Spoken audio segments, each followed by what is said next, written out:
अगर आज भी इन लोगों ने, किसान भाइयों ने, पूरे देश के किसान भाइयों ने, नौजवान भाइयों ने अगर आज फैसला नहीं किया इस सरकार को उखाड़ने का, तो आने वाले समय में ये सरकार और ज़्यादा मुसीबत लाने वाली है। दो चीज़ बंद कर दो, मंदिरों में दान और इनको मतदान।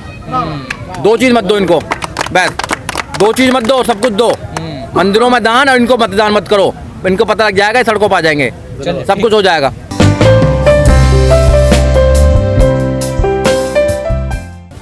देखिए, अभी जो बड़ा चुनाव आ रहा है, 2022 का चुनाव आ रहा है, उत्तर प्रदेश के अंदर अगर जवाब दे दिया इन लोगों ने, तो डेफिनेटली जो सरकार है वो बैकफुट पर आ जाएगी। बैकफुट पर सरकार जब भी आ सकती है, 2022 में आप चुनाव में हरा देंगे और 2024 में मोदी को हरा देंगे। नहीं तो छोटे मोटे चुनाव तो आते रहते हैं, जाते रहते हैं, बड़ा नतीजा लग रहा ना कि कोई फर्क नहीं। इन नतीजे देखो, ये निकाय के नतीजे हैं, इनसे कुछ नहीं होता। वो गुजरात में पहले से ही है, मगर उत्तर प्रदेश का जो बड़ा चुनाव है, जो उत्तर प्रदेश देश की दिशा तय करता है, 2022 में चुनाव आ रहा है। ये जितने भी यहाँ पर आंदोलनकारी लोग हैं, ये मन बना लें कि उत्तर प्रदेश में जाएं, घर घर में जाएं और जो मौजूदा सरकार है उसके विषय में बताए कि संविधान को ख़त्म कर रही है, आपके अधिकारों को ख़त्म कर रही है।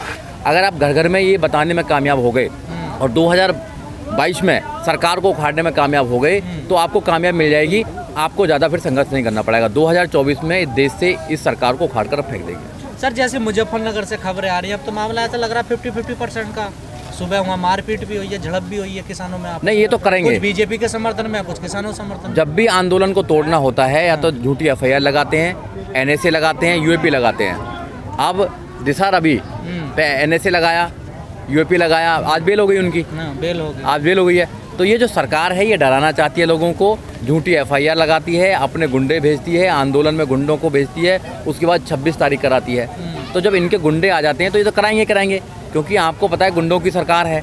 तो जो आंदोलनकारी लोग हैं वो शांतिपूर्वक यहाँ पर कर रहे हैं और करते रहेंगे।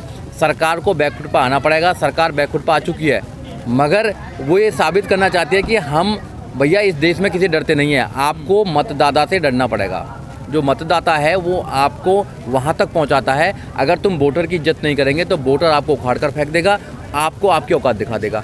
तो आपको डरना तो पड़ेगा ही, तो क्योंकि तो सही औकात गुजरात नहीं, बिल्कुल दिखाएंगे। ऐसा गुजरात का आप एग्जाम्पल मत लो, आप उत्तर प्रदेश लें, आप 2024 लें। उत्तर प्रदेश के अंदर 2022 में ये सरकार उखड़ेगी और ये सरकार उखड़ेगी, सरकार का सब काम हो जाएगा, बहुत बड़ा काम हो जाएगा। तो सर, जो मुजफ्फरनगर की जो घटना है उसको कैसा देख रहे हैं आप? देखो, मुजफ्फरनगर की जो घटना है वो सरकार के लोग हैं। ये तो हमेशा से होता आया है, ये हमेशा से होता आया है कि जो सत्ता में लोग रहते हैं वो अपने कुछ गुंडों को भेजते हैं और जो दूसरे लोग विपक्ष के लोग हैं उन पर वो मारपीट करने का काम करते हैं। नहीं, संजीव बालियान कह रहे हैं कि ये खापों का आंदोलन नहीं है। संजीव बालियान कौन है? संजीव बालियान सरकार के मंत्री हैं। तो उनको तो जिम्मेदारी दे रखी है कि अपने लोगों को तोड़ने का काम कीजिए। जब वो लोग नहीं तोड़ेंगे तो फिर उनके मंत्री पद कैसे बना रहेगा, वो कैसे सरकार में रहेंगे? तो ये जो आम जनता है, आम जनता का आंदोलन है, ये कुछ कार्यकर्ताओं का आंदोलन नहीं है। वो अपने गुंडों को भेजकर हर आंदोलन को वो नष्ट करना चाहते हैं। आपने CA का आंदोलन देखा होगा, उनके लोग गोली चलाने का काम करते हैं, उनके लोग वहाँ पर आंदोलन जो कारी लोग हैं उनको मारने पीटने का काम करते हैं। आपने ये आंदोलन देखा होगा, वो अपने गुंडों को भेजते हैं, गुंडों को भेजकर यहाँ पर आंदोलन को खराब करना चाहते हैं। तो करेंगे अपने इलाके में, क्योंकि उनको साबित करना अपने मालिक को कि हम तुम्हारे ज़्यादा वफादार हैं।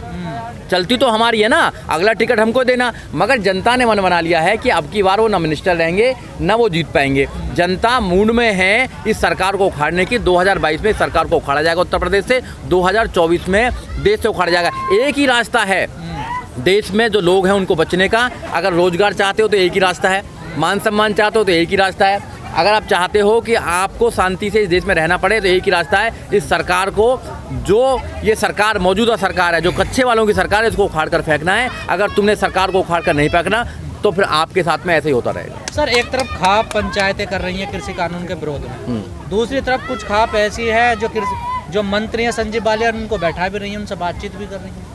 देखिए, ये तो मिनिस्टरों को लगाया गया है, जो बीजेपी के लोग उनको लगाया गया है कैसे न कैसे आंदोलन को खराब किया जाए। खापों का तो दोहरा रवैया है ना सर। देखो, अलग अलग खाप हैं, कुछ उनका समर्थन करती हैं, कुछ और का समर्थन करती है, मगर ज़्यादातर आप देखें लोगों की अगर भावना देखें, अगर आप किसान की भावना देखें, मजदूर की भावना देखें, आम आदमी की भावना देखें, तो वो इन कानूनों से परेशान है, क्योंकि कोई आदमी सड़क पर वैसा ही नहीं आता है। आज काम का समय है, आज खेती हो रही है, तो ये जो किसान बैठे हुए हैं इन पे कोई फालतू समय थोड़ी है। भैया तुम ये कानून वापस ले लो, किसान अपने घर चले जाएंगे। फिर पूरे देश को अन्न उगा कर खिलाने का काम करेंगे। जो पूरे देश का पेट भरता हो उसे क्या शौक है इतनी गर्मी में और सर्दी में भैया सड़कों पर रहने का, आप बताइए। तो ये सरकार मजबूर कर रही है उन लोगों को फैसला लेने का। अगर आज भी इन लोगों ने, किसान भाइयों ने, पूरे देश के किसान भाइयों ने, नौजवान भाइयों ने अगर आज फैसला नहीं किया इस सरकार को उखाड़ने का, तो आने वाले समय में ये सरकार और ज़्यादा मुसीबत लाने वाली है। कोई रास्ता नहीं है इसका। कुछ लोग कह रहे हैं कि टिकैत डराने की कोशिश कर रहे हैं किसानों की, हुक्का पानी गिरा दिया जाएगा, 100 आदमियों का खाना बनाना। नहीं, वो तो डर के अब वो टिकैत साहब जाने क्या करना चाह रहे हैं, पर जो आम आदमी की बात है, मैं आम आदमी की बात कर रहा हूँ कि आंदोलन आम आदमी ने पैदा किया, जो आंदोलन करा वो किसानों ने पैदा किया। ये जो प्रॉब्लम है ये किसानों की प्रॉब्लम है, एक आदमी की नहीं है। ये जो आंदोलन है ये टिकैत जी का आंदोलन नहीं है, ये किसानों का आंदोलन है। आप देखें पहले, क्योंकि सरकार तो कह रही है कि जाटों का आंदोलन है, ये जाटों का आंदोलन, ये किसानों का आंदोलन है। ये सबसे पहले ये देश के जो किसान है उनका आंदोलन है। और इस केस के आंदोलन के माध्यम से इस देश में संविधान को बचाने की बात हो रही है, क्योंकि अगर ऐसे ही कानून बनाए गए तो संविधान खतरे में है, देश का संविधान खतरे में है। तो इसलिए जो लोग हैं सड़कों पर हैं, देश के संविधान को बचाने के लिए आए हैं। अगर देश का संविधान बच गया, इस सरकार में तो बचने वाला नहीं है, क्योंकि इस सरकार के जो मिनिस्टर खुद कहते हैं, आनंद कुमार हेगड़े, कि हम देश के संविधान को बदलने के लिए आए हैं। इनके मिनिस्टर कहते हैं कि भैया हम बदल देंगे। अगर देश का संविधान बदल गया तो जो करोड़ों लोगों को अधिकार देता है, करोड़ों लोगों को मान सम्मान देता है, IAS बनते हैं, PCS बनते हैं, डॉक्टर बनते हैं, जो बालिया जैसे जो लोगों मिनिस्टर बनते हैं वो संविधान से बने हैं। अगर संविधान नहीं रहेगा तो कैसे बनेंगे भैया? तो संविधान को बचाने की लड़ाई है ये, चाहे CAA हो, चाहे ये आपका किसान आंदोलन हो, संविधान को बचाने की लड़ाई लड़ रही है। इसलिए सारे लोगों ने संविधान को बचाने की कसम खाई है और 2022 में संविधान को बचाने की पहली एक पहल होगी जो उत्तर प्रदेश से होगी। उत्तर प्रदेश में योगी सरकार को उखाड़ कर फेंका जाएगा। कुछ लोग देश भर में ऐसी वीडियो वायरल हो रही है कि अपनी फसलों को नष्ट कर रहे हैं। हाँ। ये कहाँ तक जाएगा? नहीं, ये गलत है। नहीं, ये गलत है। अपनी फसलें नष्ट नहीं करनी चाहिए, ये गलत है। एक विरोध करने का तरीका होता है, मगर मैं अपील करना चाहूँगा आपके चैनल के माध्यम से कि ऐसा ना करें, क्योंकि जो फसल है आज भी इस देश के अंदर 19 करोड़ लोग रात को भूखे सोते हैं। आप डाटा उठाकर देखिए, आप गूगल चेक करें, 19 करोड़ लोग रात को भूखे सोते हैं। कम से कम ऐसा ना करें कि लोग भूखे सोएं, क्योंकि सरकार को तो कोई लेना देना नहीं है। ये तो मजदूरों पर लाठी बरसाने वाली सरकार है। ये कहती है 2 करोड़ रोजगार देंगे, रोजगार नहीं देगी।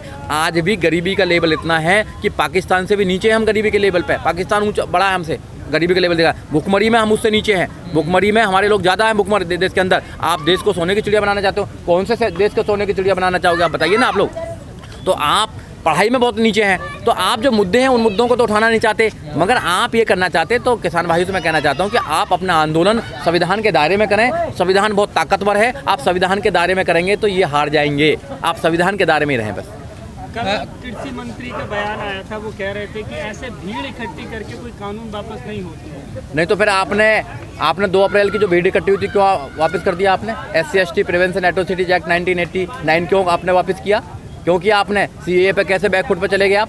क्यों नहीं होगा आंदोलन? सुप्रीम कोर्ट ने स्टे लगा दिया इस पे, और आपने कहा कि 1.5 साल तक हमने स्टे कर दिया। 1.5 साल तक आपने क्यों करा? फिर आपने बताइए ना आप, अगर ऐसे वापस नहीं होता तो आपने क्यों करा? आप तो नहीं करते। तो इसका मतलब जो सरकार कहती है वो झूठ बोलती है। मोदी जी तो सबसे झूठ बोलते हैं। आपको बताइए, जो मोदी जी ने आज तक बोला क्या दिया है आप लोगों को? कि देश को नहीं दिया है, देश को गुमराह कर रहे हैं, देश के संविधान को खत्म कर रहे हैं, देश के नौजवानों के जो रोजगार है उनको खत्म कर रहे हैं। तो आपको मिलने वाला कुछ नहीं है, सिर्फ जुमले मिलने वाले हैं, वादे मिलने वाले हैं।